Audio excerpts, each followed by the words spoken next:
বিকালের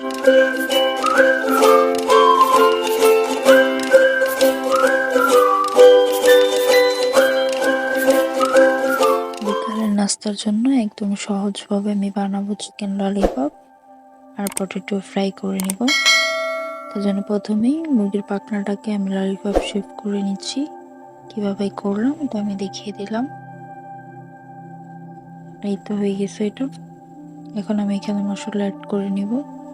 প্রথমে soya sauce, হলুদের গুঁড়া, মরিচের গুঁড়া, পরিমাণ মতন লবণ, আর দিয়ে দিব 1 চামচ পরিমাণ লেবুর রস, আর দিয়ে দিব আমি এখানে গোলমরিচের গুঁড়া, দিয়ে দিব ধনিয়ার গুঁড়া, দিয়ে দিব জিরার গুঁড়া। সবকিছু আমি ভালোভাবে মেখে রেখে দেবো 30 মিনিটের জন্য। আলুটাকে আমি স্লাইস করে কেটে নিয়েছি। এখানে আমি দিয়ে দেবো জিরার গুঁড়া, হলুদের গুঁড়া, মরিচের গুঁড়া, পরিমাণ মতো লবণ। এটাকে আমি মাখিয়ে রেখে দেবো 30 মিনিটের জন্য। এই তো 30 মিনিট পর এখন এখানে আমি দিয়ে দিচ্ছি 1 কাপ পরিমাণ ময়দা, আর আমি এখানে দিয়ে দিচ্ছি পরিমাণ মতো লবণ। দিয়ে এটাকে আমি সুন্দর করে মাখিয়ে নেব। আলুতে আমি দিয়ে দিচ্ছি এখানে 1 টেবিল চামচ পরিমাণ বেসন, পরিমাণ মতন লবণ। এটাকে আমি মাখিয়ে নেব। এখানে আমি ললিপপটাকে ভেজে নেব। এই তো আলুটা চাইলে এমনিও ভাজা যাবে, কিন্তু আমি একটু সুন্দর করে একটু শেফ করে ভেজে নেব।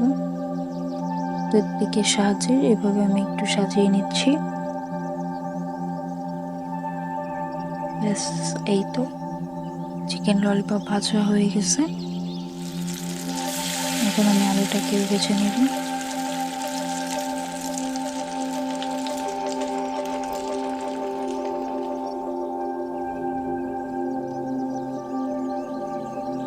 এই তো দুটোই একদম রেডি। একদম সহজভাবে ঘরে থাকা উপকরণ দিয়ে আমি এগুলো বানিয়ে নিয়েছি। বিকালের নাস্তা হিসাবে সুন্দর একটি আইটেম।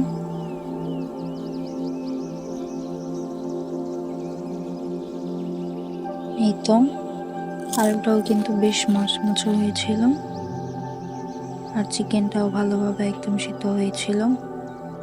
অনেকেই আছেন যারা চিকেনের পাখনাটা পছন্দ করে না, তাদের জন্য এটা বেস্ট একটা রেসিপি।